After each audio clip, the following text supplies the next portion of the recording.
welcome back to the Sunday's Coming podcast. I'm here with Kaleb. That is me. I'm also Kaleb, in case you didn't know. Don't get him confused. I mean, just say Kaleb and Still someone will come and help you. It still doesn't, it doesn't get old, and the people, like, I kind of thought people would stop, like, being like, oh, I can't believe that. It happens every day. Have we told the story? We'll get to this guy in a second. Yes. Have we told the story on the podcast about the time we went to the hotel? Which one? I am interested.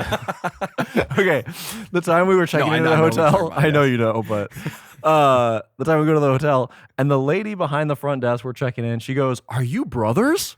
I'm like, what? What parent names their two kids the same name? I mean, I could see someone looking at us and thinking we were brothers. Yeah. I can see that. What about George Foreman? Like, all his kids are named George. Really? Are you serious? 100%. Like, I want to say his girl is Georgina. Well, is it like the second, the something like that? But yeah, like 7 of them, I think. Well, DJ has a number in his name. Well, he does. Does he also have a sibling also named DJ? Oh, Junior. That's what I'm gonna start calling you Junior. Anyway, we're not brothers, but we do have the same name. We do. Yeah. Yes. So, You're brothers in Christ.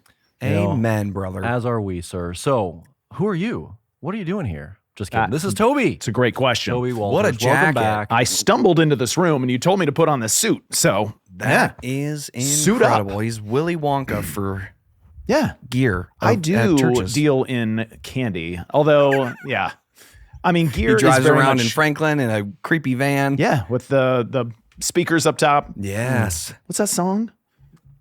Yeah, I don't know. The ice cream song. There the is ice cream truck an song? ice Yeah. cream truck that drives around our neighborhood in the summertime that I'm telling you is the sketchiest I have ever seen in my life. Yeah. And I don't know how it's still rolling around. And I'm like, kids, get away from that thing. And they're like, but I want a Choco Taco for $6.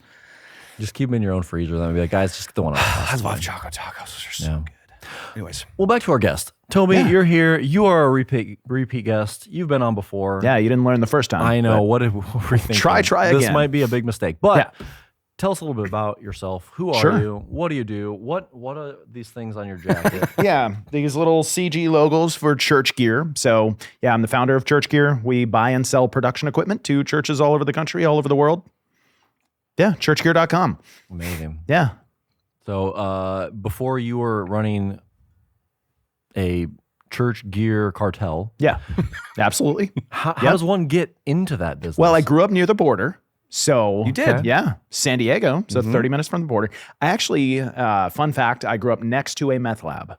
Really? Yes. All right. One day, the cops in hazmat suits came and broke the whole thing up and dismantled it. And it's awesome. about 15 So it's feet like from my Breaking bedroom. Bad. So my wife It's says that literally Breaking explains Bad. a lot. Yeah. That's crazy. Yeah. Okay. Was there signs that you or your looking parents back. may have thought that there was something funky going Well, on? we knew the neighbor was super shady. Like, he had been in prison a couple times before. Okay. So it wasn't necessarily surprising when that fact came out. Amazing. That's crazy. Yeah. Breaking Bad is, I think, a good realistic picture that I have in my head of what that looks like Yeah. in your house. It's more common than you think. I bet it is. I'm sure that's why it's a however many billion-dollar industry it is. Yeah. Well, from there, Yes. that's a long jump from meth lab next to my bedroom to I sell used church gear Yeah. to churches. So grew up in a little Baptist church. My dad was a music director. And at age 13, it was clear that I was either going to destroy the church or he was going to give me something productive to do. So he said, why don't you stand behind the soundboard and see if you like that? And there was just something about gear. Like, the first time I pushed a fader up and the mic coinciding with that, like, got louder in the sound system, blew my mind. So I was all in on production and audio, and then started playing guitar around the same time. And the first time I got on stage, I was like, clearly God has called me to be the next Chris Tomlin. Nobody ever had that thought before me. It's a clear sign. God told me, and here I am. So, pursued worship ministry, did some records in Nashville. Nobody's ever heard of me. That's totally fine. We need to find one of those records. Yeah. Yeah. How have we never done that before? I know. YouTube, Toby Okay. Walters Band. Oh, There's a couple, my God. couple, Is there music anything videos on out there. Spotify that exists? No, I know, but I have a whole bunch of CDs in my basement. Yeah, you remember those things. I do. But the whole time, in order to actually pay the bills, I would buy and sell gear because I'd become really good at that because I always wanted gear, but I could never afford it. So just finding creative ways to sell what I wasn't using, finding good deals in, Craigslist and the classified section. And so, fast forward many years and God finally just tapping me on the shoulder. Been around the church your whole life. You know how to buy and sell gear. Do you want to put these two things together and see what happens? Yeah. And so foolishly, as we often do when God calls us to things, I said yes and had no idea what was coming. That's awesome. So that was about 6 years ago. Crazy. That is crazy, man. Flies. I mean, I remember Monty Kelso calling me and was like, so I need to introduce you to this guy. And it's a legit business, I promise. But It sounds super shady. Literally had to tee it up of babe, just trust me. Mm-hmm. And he's buying and selling gear. And I'm like, oh, okay. And called you up and you did buy lots of things for me that I was like, awesome. He wants this? Sucker. That's what I felt like when you were driving away. Yeah, 26-foot truck full of that old Meyer system. Yep. That was a day. It was a day, man. I think you told me, because I asked you, I don't remember when it was, but I feel like you said it ended up in Mexico or something. A lot of it did. Yeah. That's crazy, man. We sell a lot of stuff that goes to the Port of Miami and that goes Yamaha M7s. Mm-hmm. Every single one of them goes south of the border. That's crazy. And if you think of churches down there, I mean, it's a 48-channel digital console Totally. that they're buying for, I think we sell them for $1,200 now. Yeah. an That's- M7. And they're going to last another 10 years. Yeah. That's So insane, why not? It was a actually. great deal, actually. That was the first digital console that I ever Yeah. touched. And I was like, I can touch fader number 1 and fader number 48 At the same time. all at the same time. It's This is amazing. awesome. Even at your wingspan. Yes. That's impressive. Yeah, dude. Yeah. Well, so we're here. It's FILO week. We've just been Yes. talking to a ton of different church volunteers, Yeah. church staff. Reconnecting with people, hearing people's stories. If you want to hear more of Toby's story of church gear, he's been on before, like we mentioned. So you can go back in the archive, find the episode where we talked more about his ministry journey. If you want to hear more of that. But one of the things that you now get to do in your role at Church Gear is you talk to a lot of churches. You hear a lot of stories. You also have a podcast. Yes. Check that out, the Church Gear podcast. So you talk to a lot of different people. And so you get a lot of insight into church production, what people are going through, what are common themes, what are areas that, churches need support in. And so that led you to do something, I don't know, maybe crazy, A little bit. maybe. Yeah. What would that have been? Well, I was tricked into writing a book again. And I like to say my team at Church Gear said, maybe you should find something constructive to do rather than continually telling us how to do our job. Why don't you write a book, Toby? You're like, on it. Sounds Yeah. great. And they're like, So, we got yeah. him. Yeah, I wrote a book on church production, which was really just curating and collecting a Yeah. lot of those stories, a lot of those churches I've been to and seen what they do and how they do it, Yeah. That's telling their interesting. stories. Yeah. So talk a little bit about it. Aside from a helpful distraction from the business that you own. So what was your hope, or maybe I'll back up. Maybe the guiding thread or theme as you're thinking, hey, I'm going to write this book. I want to kind of curate all the things that I've gathered in church production over the years. Like, how do you start to shape that up? What are you trying to accomplish? What's tying it all together? Several things. I mean, if you think of church production as a discipline, if you go back in church history, you can say, priests or pastors been around forever. And then song leaders have been around forever. And then production, as far as we think of it in a modern world, a lot of people, the way they think of it was probably made famous by Willow Creek, around the 90s. Yep. And so we're talking 30 years as opposed to thousands of years. And so we have very little resource around, well, how do I actually do production? What does it mean? Why are we doing production? Is it even important? And just a couple other books in the space. I mean, Todd Elliott obviously wrote a great book on it. So there just wasn't a lot of resources. So I thought, well, I have all these stories. I have all these connections to these amazing churches. Let's make another resource. And so also talking to great people, just going into the scriptures, is there any mention of production in the scriptures? And I make the argument in the book, there's actually several. There's actually a theology of production in the scriptures. And then understanding, where we came from. Why do we have moving lights in church right now? How did that get started? Why do we want to put our sermons on YouTube? Where did that get started? So understanding the history, and then also all of us can see all these churches now. All of us can watch Elevation and Red Rocks and all these amazing churches, and then think, well, what do I do? I got 2 nickels and 1 volunteer that's and in an IT. M7CL that I'm just hanging on to. So just taking those stories and being able to shrink them down into like hand them to a church with 200 people and no production budget and say, here's how you can do a Sunday and think about production in a biblical way and also how to execute it well. Interesting. As you were writing it, what maybe surprised you the most? It could have been the process. It could have been something you learned as you were like digging into some of the history conversations about stuff like that. But I just wondered, like, what was the most surprising thing about writing it and digging into making this what it is today? I'll say that there are just great stories in church production. I mean, we hear our pastors get up every Sunday morning and they tell these great stories. And then we hear the worship leaders occasionally when they shouldn't be talking in between songs, but they like to tell stories because somebody gives them a mic and they think they're all that. And so they'll tell stories. And then production people just think, like, we don't have any stories. I'm like, oh, yeah. You got the worst stories. Yeah, they're the craziest stories. So just that there are so many good stories out there. And I think storytelling is such a powerful medium. It connects you to other people, makes you feel not alone, makes you feel seen. So just knowing that those stories are out there and you're like, oh man, the same thing happened at my church. Yeah. It's interesting, like, even when you talk about, I guess you don't really think about it as like, or I guess I haven't thought about it as like, this level of what we all do every day. Really only being around for, basically 30 years. But even like, think of what was 10 years ago? 2016? My gosh, that's crazy. Maybe go farther back, but like early 2000s, you're like, even then, there wasn't a lot of people. Like, I didn't even know in 2010 that you could get a full-time job doing that and like make a salary. That's 2010, I'll tell you, is the year that I learned that was the case. Yep.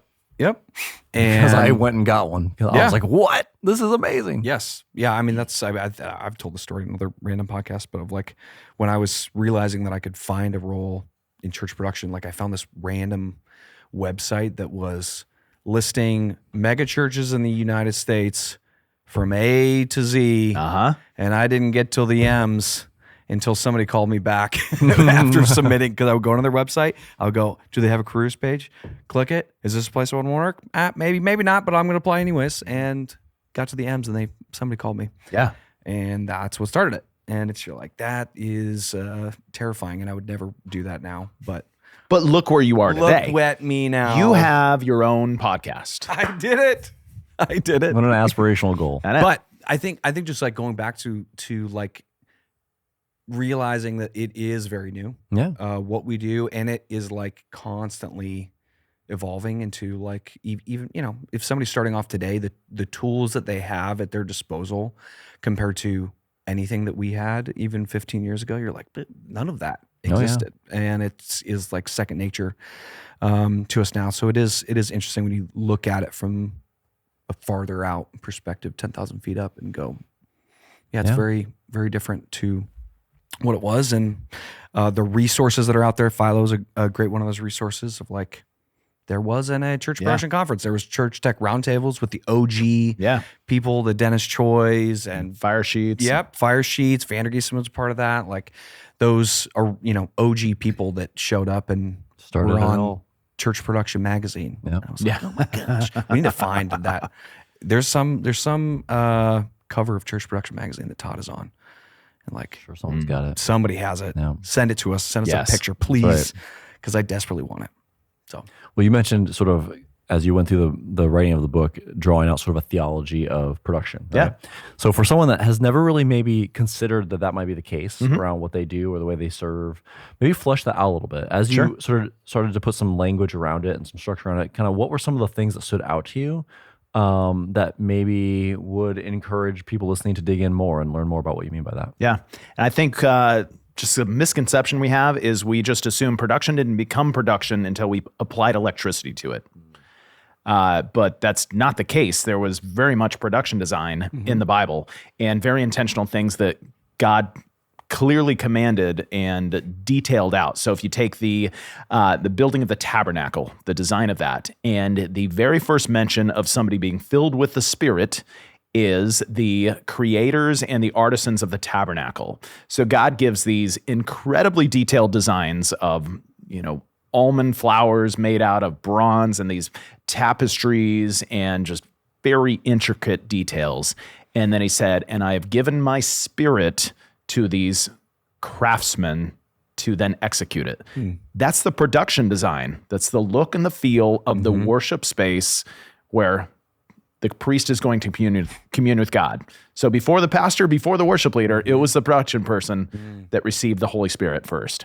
Yeah. And then if you look at the Battle of Jericho, for example, they're marching around and using sound design to tear down the walls. Yeah. And then the army of Gideon goes in with 300 and they have torches in jars covered. And then essentially at the exact right moment, they hit the lighting cue, they smash their torches, the fire explodes, and the enemy scatters.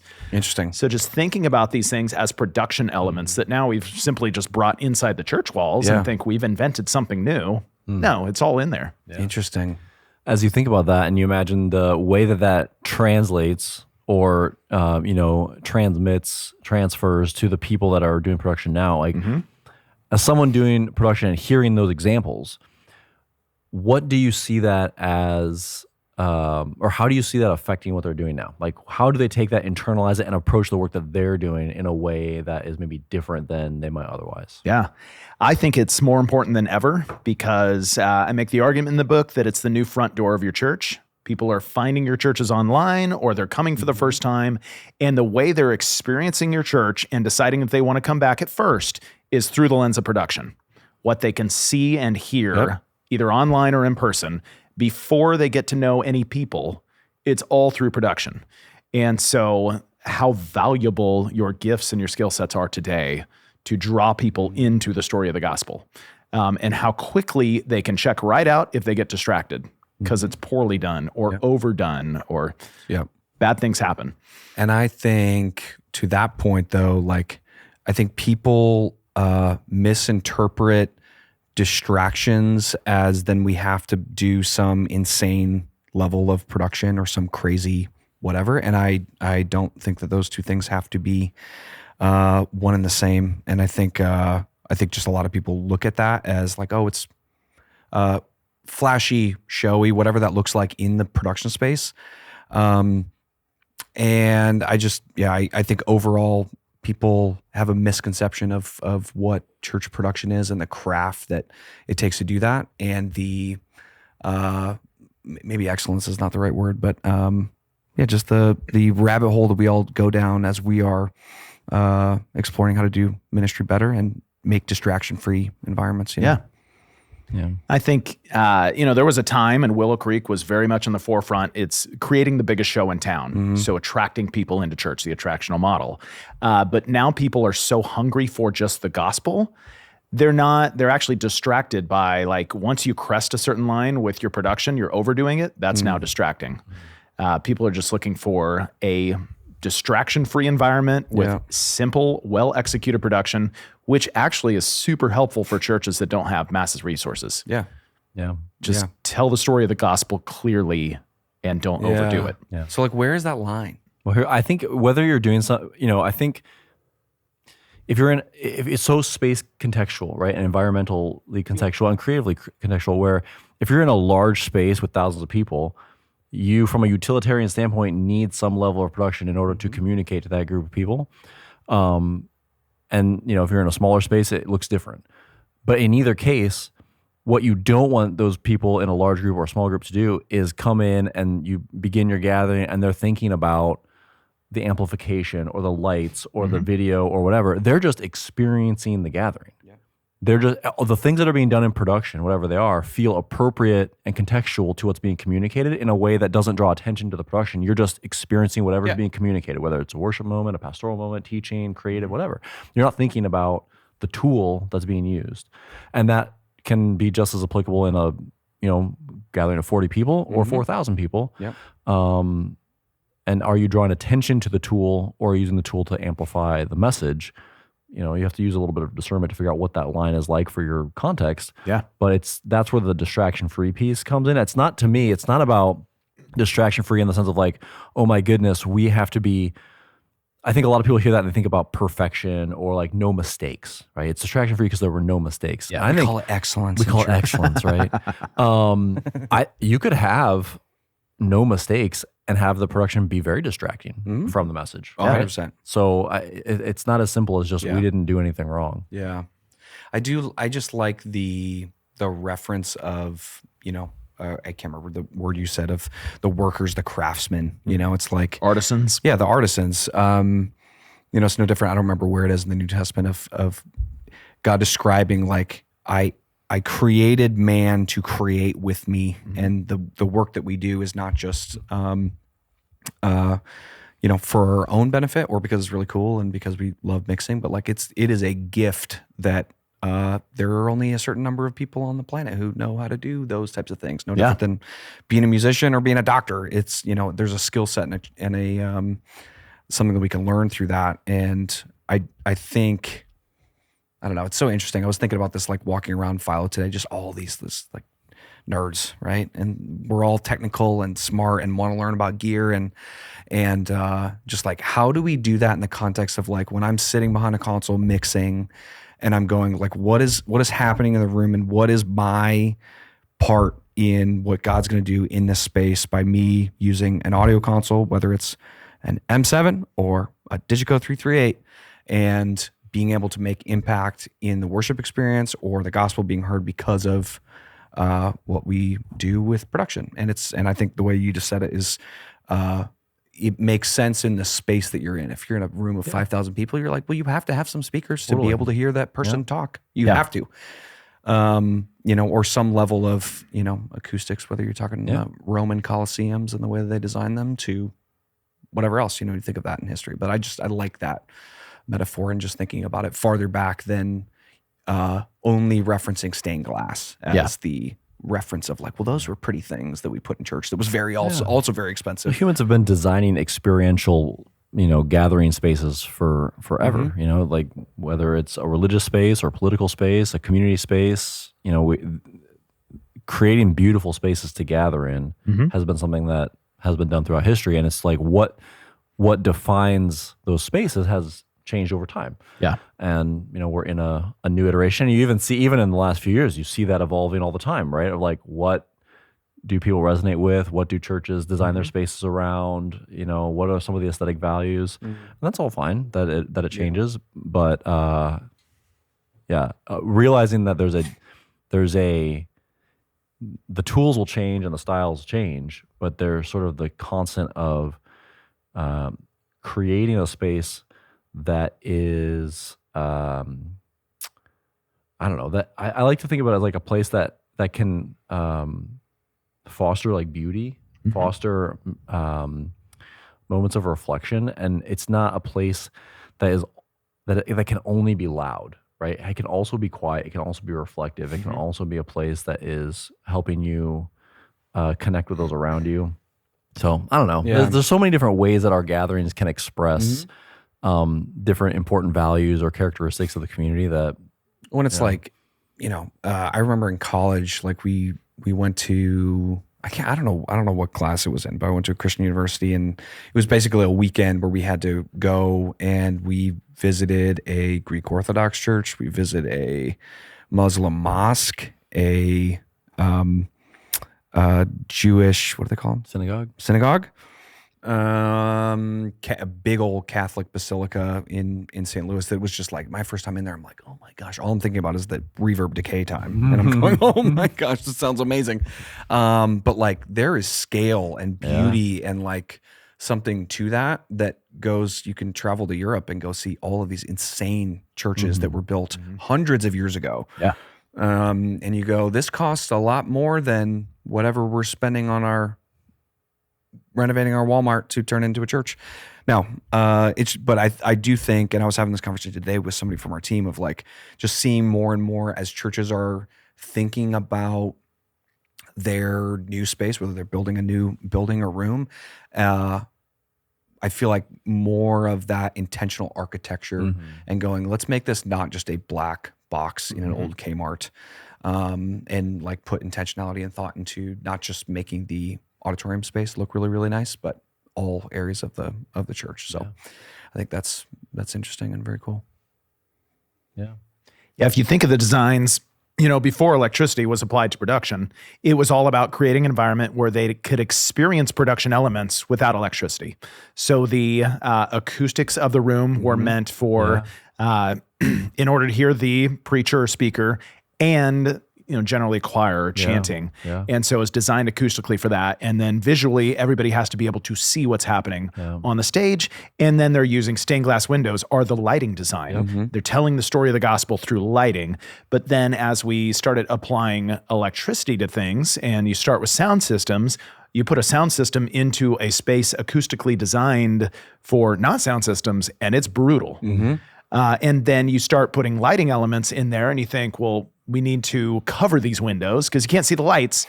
So then that's what, started creating these blacker and blacker boxes till then we engineered all the beauty out. Projectors, all the things. Yeah. And now the next generation's like, we want it back. And then the generation after that will want something different. Yes. Like, that's okay. Yeah, Everything's going to have, every generation or every, season is going to have something that connects, resonates, speaks to that group of people. Yeah.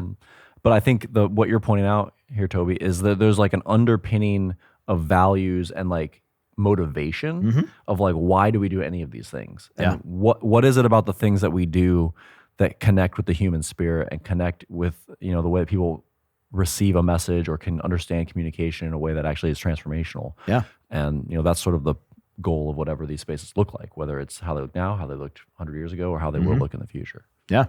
Interesting. Thinking about like the demographic of people who read this book, like I can't remember when Todd's book came out, 2019, 20? Okay. Yeah. COVID. Oh yeah, that's right. Oh, COVID. Yeah, that's crazy. I've talked about, or thought about even just the difference in like church staff, whether in production specifically, of whether it's I basically described it as people who were on staff at a church during COVID, and then people who were not on staff at a church during COVID, and then joined later and like, this is amazing. And everybody's happy. And then you got the old curmudgeons that were like, I just did 40 years and 2 years of COVID. Yeah.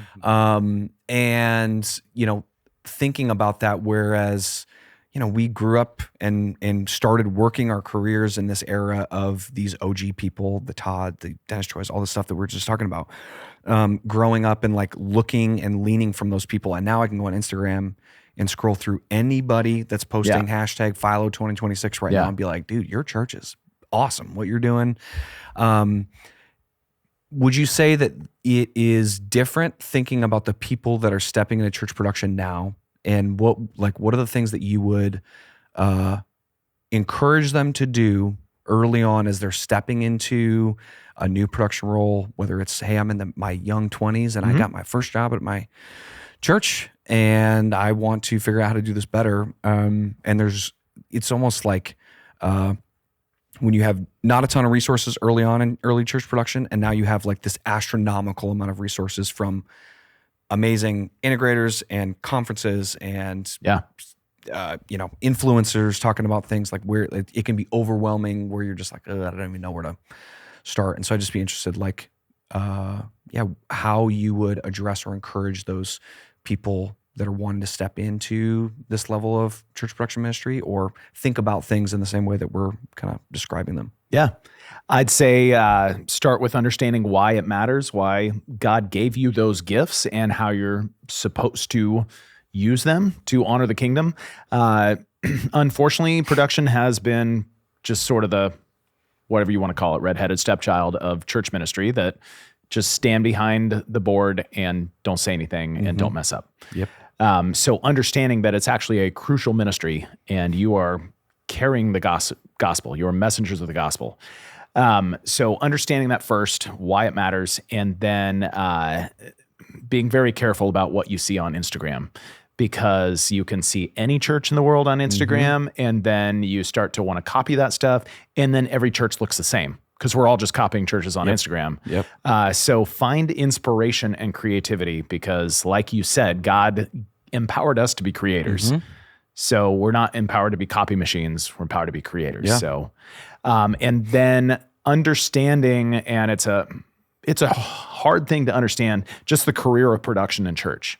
Because so many people, they get really excited, they get into it, and then they just burn out pretty quick because they're mistreated. They don't make much money. They don't see a career path. Their calling is not confirmed. So finding people that understand that, and how do you have those conversations with your pastor? How do you understand a career path? How can you support a family someday doing it? Yeah. Well, I love you guys at Church Gear, I think have done like an awesome job of trying to unite, whether it's local regions or I think just in general, but I think regionally, it's very easy to go to a conference and be like, hey, I'm going to go get networked and get filled up by, great conversations and other people. But then eventually 2 days later, we all go home back to our churches with the same issues that we had before we left on Monday. Yeah. And being able to go, hey, the things that you're doing in a conference and why you feel so uplifted and energized by meeting people and hearing their stories of going, oh my gosh, my pastor did the same thing. To be able to go, hey, there are 15 other churches doing things very similarly to me in my 25-mile radius of where we are. Yeah. Why have I not hung out with them? So whether it's doing regional events and having people show up or walk around a church and do a tour, just like we did last night at Heritage in Lake Zurich. It's learning from each other and being an open book of resources to go, here's all the crap that I did that was wrong. You should not do it this way. Here's the things that I figured out that was, working really, really well. And just how much more invested you can be into that career and your church when you feel like you have other people who are doing it and experiencing the same thing as me. I just think, I wish that I would have done more of that early on in my career and meet the guys that I'll know now from churches that were down the street from me, but I was like, I don't want to go over there. They got cool toys. Yeah. And I don't. And so I have a whole chapter on that in the book. There's the power of building your network, power of connection, that I don't care where you are. There is a church down the street. They have a production person, and that production person would actually love to meet you, but they're too scared to come find you. 100%. It just takes one of you to go or just email them off the website and say, hey, I'm at this church. Could I ever come see what you're doing? Yeah. Yes. Yeah. Could I bring you a cup of coffee? Yeah.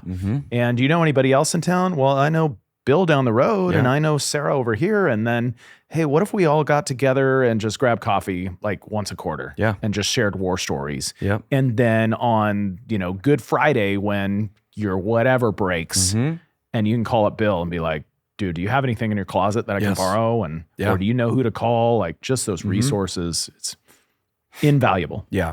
Yeah. I think I was so happy to when we moved from St. Louis to Chicago and to get plugged into the community of what I think Chicago church production people, I think they're very tight-knit group of people that are all friends with each other. I mean, early on the, Chicagoland production people, whatever Slack group that we had made. And, people going, I need another quarter-ton motor because my thing doesn't, something broke, whatever that looks like. Can I borrow one?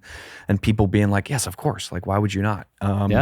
Because it's no different than the leadership of your church. That's your senior pastor knows lots of people and other senior pastors call them and go, hey, do you have this thing or whatever? Or do you have any, recommended resources or who do you use for this? And they're happy to share that. And you are very right. It only takes one person to do it, but you have to be the first one to go out of your way to start that conversation because they will not start. Yeah.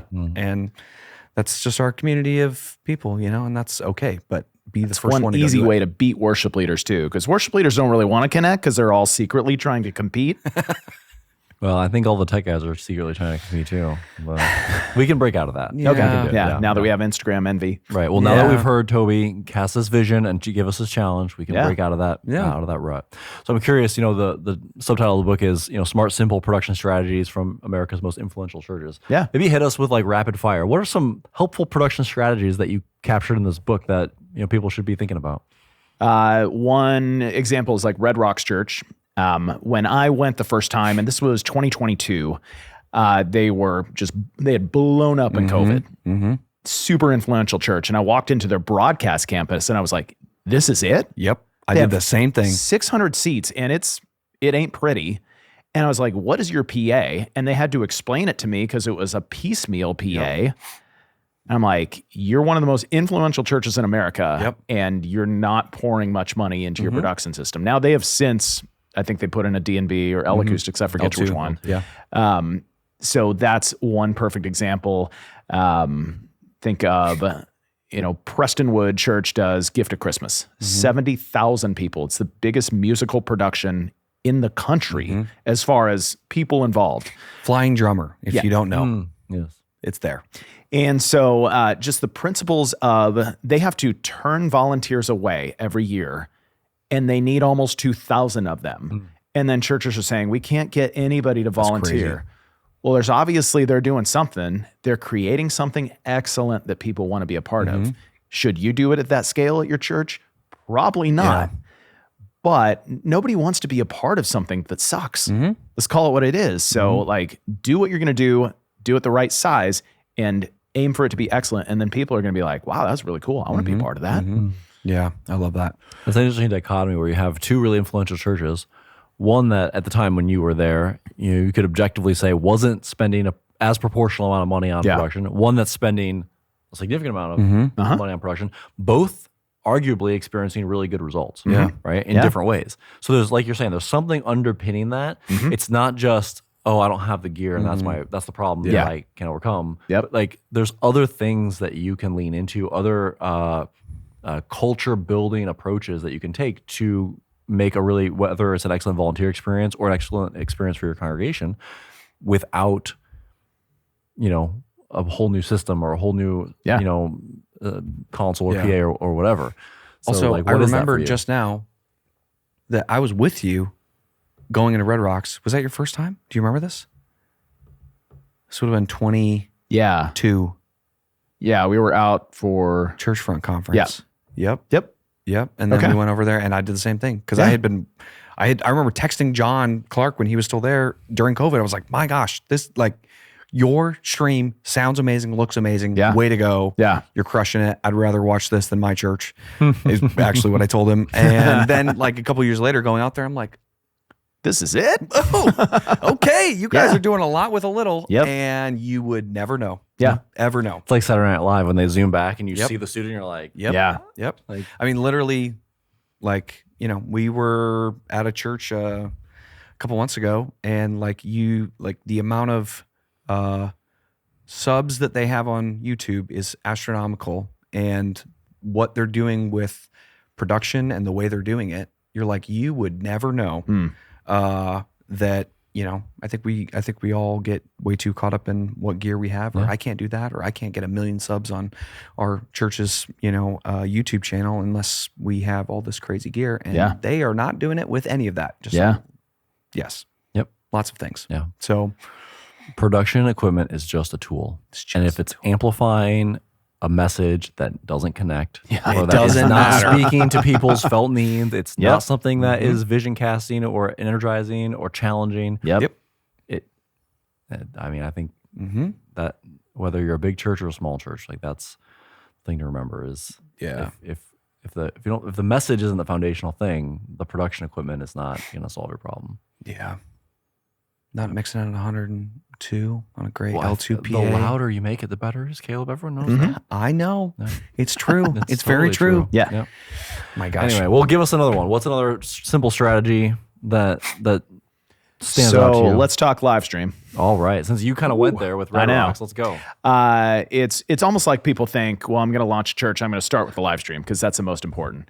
And I'm like, my mind breaks every time. I'll tell a story that's not in the book, but it's something I experienced recently, and I just love it so much. So the Austin Stone Church in Austin, Texas. I used to go there because you lived there 15 years ago. Yeah. So went back and visited, and looking around, I was asking, how many people you have? About 5,000 on a weekend, 6 campuses. And I said, what's broadcast? And he says, it just depends on the weekend. Any campus can be broadcast. I'm looking around. I'm like, how many cameras do you use? And he turns around. And he points to the PTZ behind the booth. He said, that one. Like, what do you mean? He's like, that's our broadcast stream, that one PTZ. I'm like, at any campus? He says, yeah. And I said, well, what are you guys using for lighting? He's like, pretty simple. Like, we just have a laptop with, I think it was light key and just some basic lights. He's like, we haven't upgraded to that forever. I'm like, well, what's your PA? And he said, well, we do have D&B and 225s. And so they're prioritizing audio in the room. And then they're broadcasting the message to all 6 campuses through one PTZ every single week. And he brought it up and I was like, that's what I used to watch. I remember, like, that's all you need. And then, like, anybody can tune in online and see their live stream. But that's a church of 5,000 people that says, we don't need 7 cameras. We don't need red cinema cameras to draw people in. We just have, like, we preach the gospel in a compelling manner and we prioritize audio and the experience in the room. And the rest will take care of itself. Yeah, I audio first. It's true. Hold the video guys hear that. I know. Yeah, video guys. It's you don't need all that video stuff. without good audio is just security footage. It's ALV, people. It should be that. Yes. That's right. Yep. That's right. I don't think it is. Audio, lighting, video. Well, You want to do a video without good lighting? That video is going to suck. Impossible. depends on the camera. Just kidding. Depends on the camera. You got it. Yeah, anyway. That's good. So as you've had this book now out in the world for a little while, how long has it been available? Since January. So Okay. 4 or 5 months. Nice. What has been some encouraging or meaningful things you've heard from people that have gotten the book or have read something or what fruit have you seen in the world? Lots of different stories. One fun one was Christian University called me up and says, hey, we see you wrote a book on church production. We have a media class and there's so little resources out there. And they said, can we get a copy and see if it might work for our class? And so their professor read it and is like, dude, this is exactly what we need. That's and awesome. so they're going to make it required reading for their media class. Toby like Walters, that. curriculum author. I know. And what's hilarious is my brother and sister both have doctorates and they're professors, and I didn't finish college. Take that. Irony. Yeah, that's amazing. So funny. My gosh. How long did you know that you wanted to write a book for?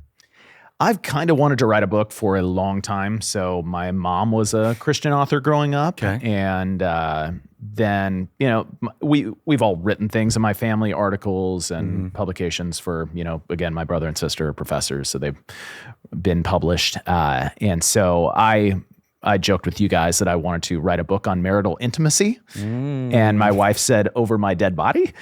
So I had to, refocus my energy and efforts into something else I might be able to write about. And then after, getting all these stories from the podcast and these church visits, I was like, all right, there might be something here. So I'll put that intimacy book on the shelf for now and see, maybe I'll convince her someday. Like someday being married to me for so long, she will just give up all hope in life. Okay. Yeah, That's not. what we can hope for as husbands. whoa. That one day our wife will finally say, you know what? You do whatever you need. what you like, want. yeah.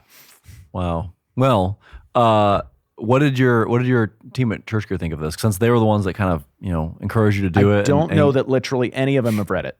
Really? You didn't make it mandatory reading? I did not. This Now- should be like the staff onboarding document. know. Like when you come to work at Church Gear, you have to read this book Yeah. and then take a test on it Yeah. or something. Somebody was trolling me in our staff meeting like a couple months ago. I was like, ha, ha, ha. Now raise your hand if you've read my book. And everybody just shut up. I was like, yeah. Amazing. That's really funny. Yeah, I think they mostly were like, that was awesome not to have you in our hair for the time writing the book. All right, You're so like, what's their "I'm back." what's their next strategy? How are they going to distract you for the next 6 months? It's a good question. Well, the book tour, like, why don't you go on Oh, podcasts? Yeah, that's good. That's good. That's good. That's so funny. You're like, we need to turn this into a trilogy book. And Right. Oh, you said there's an audiobook as well? Maybe you'll turn Yeah. it into like a feature film? Yep. Like, You can have you can do the Kindle version, print version, audio, all the Amazing. things. Yeah, I could act it out. It could be a one-man play. that's what I was thinking. Is Yeah. like, how in the world is that going to work? Amazing. Amazing. gosh. Well, I guess as we think about those that find themselves in the very same scenarios that you're writing about in this book, Yeah. Navigating gear challenges, leadership challenges, volunteer challenges. Yes. I think what you said earlier about even understanding their own trajectory, like where am I going? Where's this Yeah. taking me? What's my career trajectory look like? What's something that you would just leave them with as an encouraging word of, I don't know, something to just wrestle through or think about, anything that has maybe even helped you as you've been through some of those seasons in your own life that might just speak to where they're at today?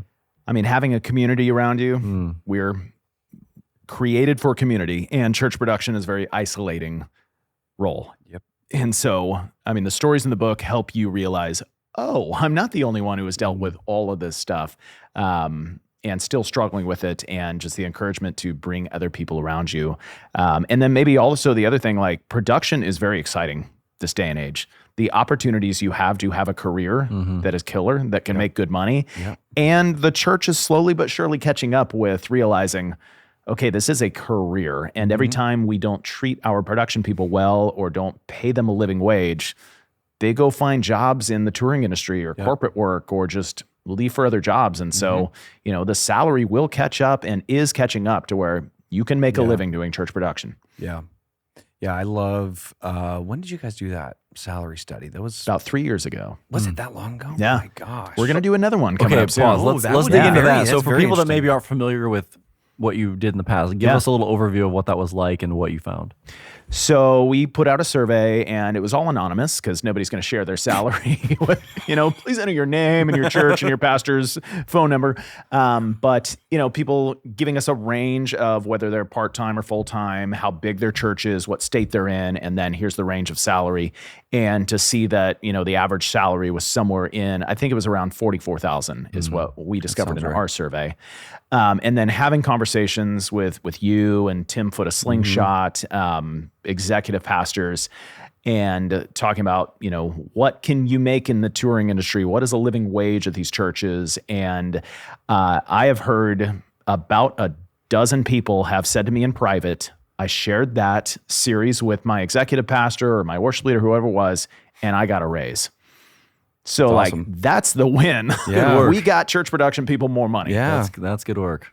Yeah, it is hard to. I agree with you that the industry is catching up to that, and I think the other reality is there's been a handful of people that I know personally that have left church, gone and done the corporate thing, and just done little rinky-dinky corporate gigs, and they're getting paid their whatever day rate they want. Yeah. It's great. Yeah. The work's not fulfilling. It's not their calling, but Yes. they can support a family. Yep. They can support a family, or they do touring and they're like, oh my gosh, this is a lot of dates away from home. Yeah. All of those types of things. And it's a trade-off of like, what are the things that I value the most in my life? And if I was a single guy with no children or a wife, I go, well, do whatever you want, man. See You wanna the world, man. See the world. Go do it. Yeah. But when you get that wife and children and you want to be home more and see your children grow up and not be, gone all the time, it is a very rewarding career that I also, God has his hand on the people that are doing that. And whether you're in a awesome church or you're in a church that you're like, man, I really don't love this. Like, God still uses lots of broken people to do all of the things. And you can read that in the Bible and many, many, many stories of what that looks like, of using broken people. And, I just think the career of what it is, just like when I was saying, I'm like, I had no idea you could get a job doing this. And all of the amazing things that have come out of that. And I think one more piece of that is like, I think in today's day of larger mega churches where you have multiple staff people working in production, whether you're multi-site or whatever, like the tools that you're using are very like real tools that people in the industry use. They use them on tours and the same consoles that you have at your church, they are touring with. And not all the time, but in many instances they are, and realizing like, this is a very real skill set that I can do a lot of amazing things for a local church, or I can do that elsewhere. And whether or not you care about the fulfilling side of things, or if you just need a break and need to do that and then come back to a church, I think that's also okay, because a handful of those people left, did it for a couple of years and go, I want to go back and do this and think about it differently after a break. Yeah. And, I think I've said this early on in podcasts of like, how many of the things that I was pissed off about, like, followed me into the next church. I'm like, The only factor that is the same is me. And so what would I do differently if I went back today? You know? And like sometimes it takes a break to be able to see that. And, you know, hindsight is always 20/20. So it's easier to see that after the fact. But yeah, I think too, for leaders that have any kind of control over hiring and staffing, things like that, you know, you think about the like cultural and emotional toll it takes to have a lot of staff turnover, the toll it takes on volunteer teams, the toll it takes on sort of the institutional knowledge you're able to build over time. Yeah. And to factor some of those things in to your decision making, it's not just a ones and zeros game. There's intangibles that you can't price in the same way, but that are really real when it comes to the kind of ground you can take as an organization over the long term.